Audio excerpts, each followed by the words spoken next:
So to start things off, in researching for this interview, I could not find a whole lot about the three of you, despite your legendary body of work. So do you just not get asked to do a lot of interviews, like during Melodifestivalen and... We're songwriters. Nobody asks us anything. We do some stuff, but I mean, it's not...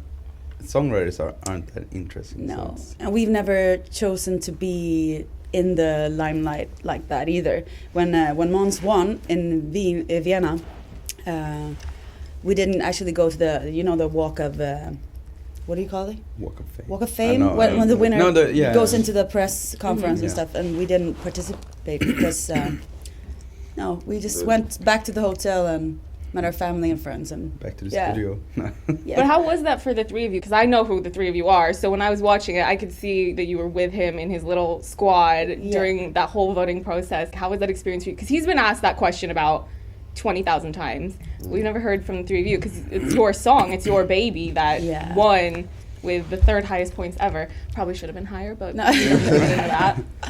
Actually, when I get nervous, I talk a lot. Mm-hmm. So he and Christer Björkman, they were like, "Shut up, Linnea! Can you shut up?" Because I was like, yeah, they were trying to listen to the. Yeah, they want to hear all the scores and everything. Yeah. So they were a bit annoyed with me, I guess. Yeah, but it was nervous, but I was very nervous. But you can't really expect anything from any of this because it's someone else in charge of the voting, and then I mean you're so out of control. It's like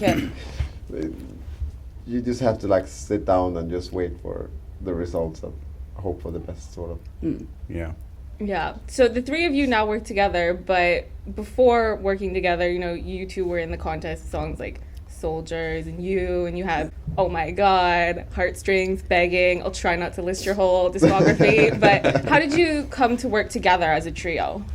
I mean, we met through the Melodifestivalen, and we shaked hands and stuff, and then I think we met at a club somewhere, and I was like, "Hey, Anton, let's work together." And so and we met up to write a song for a follow-up single for Robin Stjernberg. And from that day on, I think we just love each other and connected with. Yeah, but I mean the world of songwriters, especially, everything is focused on Stockholm, and everybody knows everybody. So it's like all of the songwriters have worked with each other sort of at some point, and sometimes you click and sometimes you don't. And all three of you are parents, so was that an influence when you were writing Heroes with the message of the song and developing that? My wife was pregnant when we were. Yeah, Matteo wasn't really born yet. No, I think we just chose a theme that would be speaking to a lot of people. Like everyone can be a hero in a big or smaller way. I mean, it could be helping an old lady on to get up on the bus or whatever. Mm-hmm. So I think that's why we chose that theme. And then, do you ever use live instrumentation when you're recording songs, or do you do everything with samples? I mean, it depends on the song. Sometimes we do a song with guitars, and sometimes we just program everything. So. Did we even have a guitar when we wrote Heroes? Yeah, we had a guitar. Yeah, we had a guitar, but I think we used some sample. Yeah. I mean, in the recording, and it's still there, like it's guitar samples, or like a synth or something. Yeah. But it depends very much on the song. I mean, sometimes we had a 30-man string orchestra to do the strings on Heroes. And they played a lot of stuff, and we used one note or something. So it's not a lot of strings in that song, but we had a big ass orchestra doing it. Yeah. Shifting to the songs that you have in this year's contest, there's kind of a lot of them, kind of more than any other composers. We're not bragging, but we're just stating facts here. So for semifinal 1, we have Ace Wilder with Don't Worry, and there's a lot of different genres blended into it. How did you go about infusing those genres together? Well, Ace is that kind of artist where you can actually do that. You can be a little, what do you say? You can experiment some. Yeah. She's very open to it, and she can pull it off too. So I think that's kind of her. or what we feel is her sound in a way. Like it was the same thing with Busy Doing Nothing. It's first you got a Dolly Parton kind of verse, and then we go into the, I don't know, Icona Pop thing. Something, yeah. Yeah, so I think that is something we have in mind when we wrote Don't Worry. Yeah, and I think also like there's also one more writer on the song, Beshad, and he did like the foundation of the track and sent it to Joyce, and we were like, oh, we love this track, the sound, the whole piano thing. He did that, and so from there we needed like, because it was so dancey, so we needed like make a song. We needed to find like a chorus, like a breakdown part, and find all those stuff. So it ended up like in a weird, just mix of different like vibes. But it was cool. Yeah. It's fun. And then moving on to Molly Pettersson Hammar's song. So she co-wrote the song with you. So did she come and approach you specifically to write a song for the contest, or how did that collaboration come to happen? Yeah, sort of. Yeah, she did. She and Lisa Desmond too wrote the song with us. Yeah, it was. Of course, we were aiming for Melodifestivalen. Yeah. Yeah, but the song wasn't like, it wasn't. We rewrote it a few times, I think. Before it was. Yeah. We had to work on it a bit because I think they turned it down in the beginning, right? First. Yeah. Because the chorus wasn't really. It was very laid back. Which is not a good thing in a Livsfallen terms. Everything should be so like exposed all the time. But we and Molly is a girl with a huge voice and a huge like charisma and everything. So we made a really like toned down sort of dancey song, and nobody liked it. Genre-wise, where did it end up falling? Because it's sort of been described as deep house, kind of. But we keep hearing different things. So a lot of us you could say that, are trying to know. You probably know more about the other songs than we do. We haven't heard any. No, but you could say it has some influences from the deep house. It has pop and it has a little bit of soul. Just to make her more like comfortable. And then for Isa's song, so it's been said to be a ballad. What was your aim in developing the narrative and the style of the song? We actually we had two songs that we played for her, and we did this song together with Nikki Flores in LA, and we just loved the song, and so I remember Joy playing it like, I think this is a Isa song. Or a Melodifestivalen song. This is really, really good.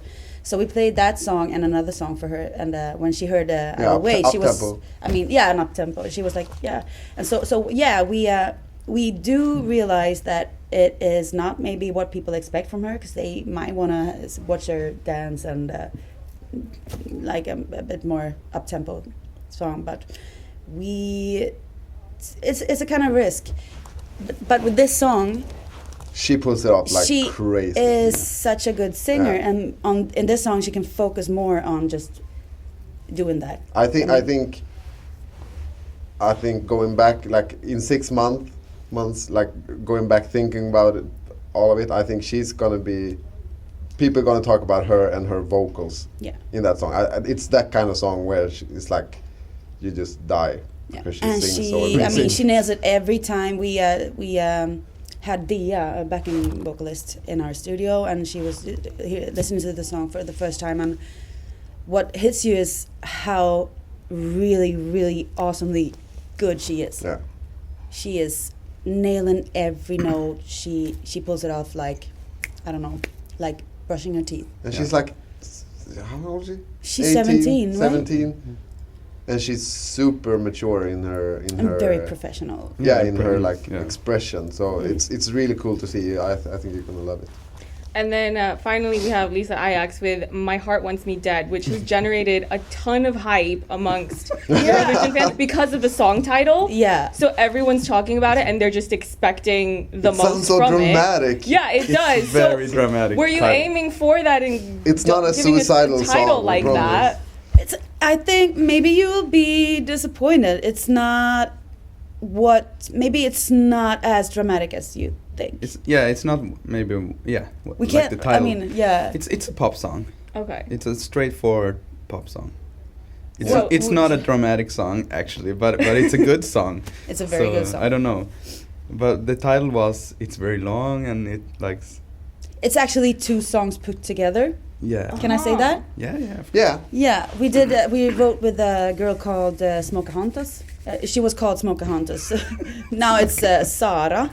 The YouTuber. Yeah, the Yes. YouTube. Yeah. Sara Foster. How did that come to happen? Like, how did you end up writing with her? Yeah, That was so random. Yeah. She's an artist as well. I think so we had a meeting with Rodney Jerkins, and she was one of his. Yeah, she was signed to Rodney Artists, Jerkins, so- and we sort of hooked up with him Yeah. through our manager. Yeah. Yeah, we wrote a So few songs. yeah, and that's where the title comes from, because that song had "My Heart Wants Me Dead" in it, and then we also on the same track wrote another top line with Nikki Flores, and we thought that they mixed very good together, so that's why it's weird. Yeah, so we had actually Like- two, And then we were like- 2 songs on the same background, sort of. Hey Sara, okay, so this is the thing. We have a song in Melodifestivalen. It's your top line there and there, but okay, so we didn't, and then we called Nikki like, okay, so congratulations, you have a song, but it's not that, and Yeah, we yeah. put it together with,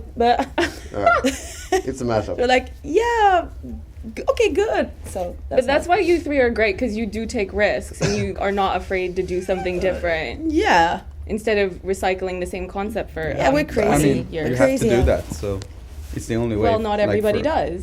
But for us, it's the. I Yeah. think we're like all the time we're thinking, what can we do to make it a little bit unexpected, but still, keep the. Yeah. Yeah, I think our mantra for this year has really been, what do people expect from this artist? Okay, let's do something else. yeah. Let's do something that Oh. they don't think they want to see, or like let's give them something else. Sort of. So genre-wise, where does Lisa's song fall? Because it's not been described as up-tempo, but then No. it seems like she's rehearsing with dancers. So Mid, It's I would say mid- yeah, mid- mid tempo. Mid tempo, like what song would be? You had a There's a lot of pop songs. I would put her in like Love Me Like You Do. yeah, in what's her name? Ellie Goulding. Ellie Goulding, Goulding. in that sort of Mid tempo area Okay. of style. Yeah. Like a big song, but not very up tempo. Yeah. And of course the title it's all about the lyrics, so the lyrics in the song are beautiful. So. oh, Yes, that's good. Yeah, it's really It has a Good good lyrics. positive meaning vibe. Nikki and Flores is it's such about a good love. song. It's a love song. Yeah. Okay. Back in 2013, there was some controversy in Melodifestivalen because of the final lineup, and there was only one female act. And then the next year, they started putting those rules in about you need this percentage of female written songwriters for the Melodifestivalen lineup. So I was just wondering, for you, what is your take on the environment for women in the music industry? Yeah, mostly. I mean, girls in Melodifestivalen as a songwriter are mostly artists. Do you know what I mean? Like, if it's hard, I don't know. I think generally girls want to be artists themselves. You know what I mean? Yeah. So You're that's why I think they're having trouble getting female songwriters in this contest. Like just being a songwriter and not an artist. I don't know. My take of it is we need more. I think we need more girls doing this, but I don't know. Maybe But I would say, just from another, point I of mean, view. yeah, but I mean, we work with other female top liners and songwriters the time. All the time. Often like more than other guys. Like when we go to LA, or even when we like set up stuff in here in Sweden. But in the Melodifestivalen, it hasn't been a lot of girls. No.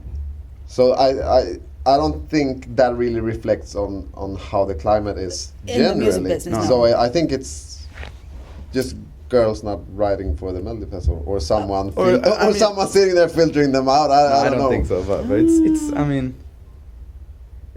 It's Say something good now. Yeah, but it's important. It's good because the more girls, if you see them in TV, maybe that inspires other Yeah. like female writers. Oh, I want to do that. But so it's a good thought. Yeah, but it's a very. I mean, every. I mean, gud, hur ska jag säga det här? I'm tired. No, We'll just keep that. Yeah. Okay. Yeah. So the three of you not only write songs for Melodifestivalen, but you write for other national selections for Eurovision. Like last year, you had a song for you, and that was in Germany's national selection. That's fun. Yeah. We didn't wrote it for it. It just ended up there. Yeah. So these acts don't specifically seek you out, is that because we're not really clear on how these songs end up? No, in other they places? don't. Not in that case. No, I think it's a lot of the publishers, like our publishers and stuff. They pitch songs all over Europe to the selections and stuff, and that's why like Swedish songs end up like a bit everywhere, sort of. Right. Yeah, the most important thing is I think the goal is to get into the Swedish festival because it's a good market. Because it's such a huge thing here and it's good exposure and everything, but they pitch stuff everywhere and they do. Yeah. Yeah, maybe they do. Yeah. I'm not sure. No, but I mean, yeah. A lot of songwriters have their songs pitched all over Europe. We had a song in the Norwegian Yeah. Let's see. last year that ended up second. Yeah. Yeah. But still, I think the Swedish market and the Swedish Melodifestivalen is But that to was, us the best place to But have a in- song. Yeah. And have you become more professionally sought after since winning Eurovision, or is like the phone ringing a lot more? Like, I want you to write our artist's next song or whatever. I'm not sure. I don't think so, really. I think the big difference is that when artists or managers have come to our studio to listen to our songs, I think they trust our instinct more because we have proven ourselves. It's sort of it's sort of, you often say like, if you had a song from Max Martin and the exact same song from a unknown guy, right? They always gonna take the Max Martin version because Or listen to it like. or listen to it like this is the song because he has proven himself to be a good writer, and I think we have got people are more confident in what we do, and also SVT seems to be like, Ace Wilder song is a good example. It's a wild. It's a wild card sort of song. They chose it's it. wild. Yeah, but they chose it. Yeah, she had 2 songs and they chose this one. So I don't know. Yeah. Anton, were you on Idol 2005? You know everything. I found that by accident. I was. So, and Where then did we find that clip? There's no clips. I've looked. Yeah. I've looked for clips and I've not found anything. It was just a name written. I don't think you got to the live shows or no. I came to the first version of the live shows, the qualifying finals, where there still were like 24 guys left. Anton is so good. He's such a good singer. That was the Look same at him. season. Yeah, that was the same season as Mon, so it's kind of funny how come 10 years later. Yeah, we had our full circle moment last year. It was really fun. Yeah. There's a video of you online where you're playing guitar for Agnes in a radio station. Yeah. And then you were also in Le Kid. So what made you make the move from being more in the spotlight as a musician to just focusing on being a composer? Well, I think I grew up as everybody that works with music sort of grew up wanting to be a pop star. And most of us leave that idea when you turn 22 or something. And some people continue and do it very well. But no, so I did the Idol thing and the Le Kid thing, and it was fun. But I always wanted to be a songwriter. So and the whole musician thing, like with Agnes, I toured with her and with Erik Saade and stuff. That was more like, I love to play. I need some extra money in the summer, so I took a couple of tours and did stuff like that. But I always wanted to be a songwriter, and that's my focus. So it's like a transition into earning enough money to actually just work with songwriting.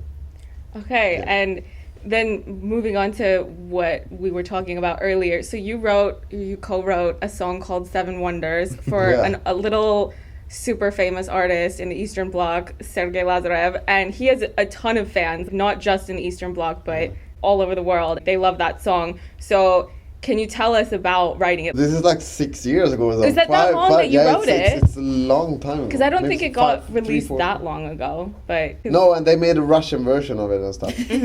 I know nothing about it really. I wrote a song with my friend Niklas Sundin, maybe there was one more songwriter, I can't really remember. And it was pitched to him, and he took it, and I've seen like a YouTube clip here and there circling, but you came with new information today. It's saying like he's the thing, and he's gonna be in the Eurovision, and You didn't know that? No, I knew he was like a kind of a big artist, but I thought he was more like one of the idol guys or whatever in Russia. Oh.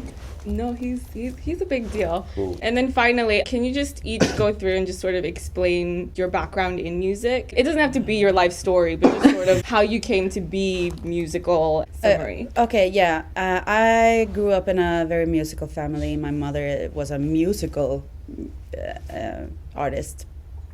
Do you say that? Is that how you say it? Yeah.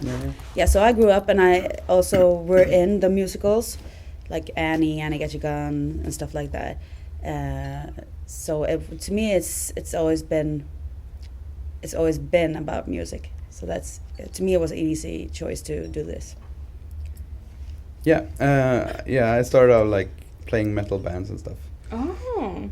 Even in death metal bands, playing Metallica covers and all that stuff. And then I met Linnea, and we started a band, and then You were in a band together? Yeah. What was your band called? Reunion! What? Oh my god. Yeah, and I was the drummer, Linnea was the like songwriter and the artist lead singer. And then we started to work in the studio together, and then 10 years or 15 years, I don't know, just flew by. So Wow. That's so cute. You were in a band together. yeah, so yeah. Okay. Yeah. That's a short version. Yeah, we wanna like see the It was terrible. videos and mine is sort of the same as Linnea. I have a musical family. Everybody's in music and theater and everything. So it was sort of, I don't think it was even a choice. It just was supposed to be that way. And I'm still like this, and I'm gonna continue to be like that for the rest of my life.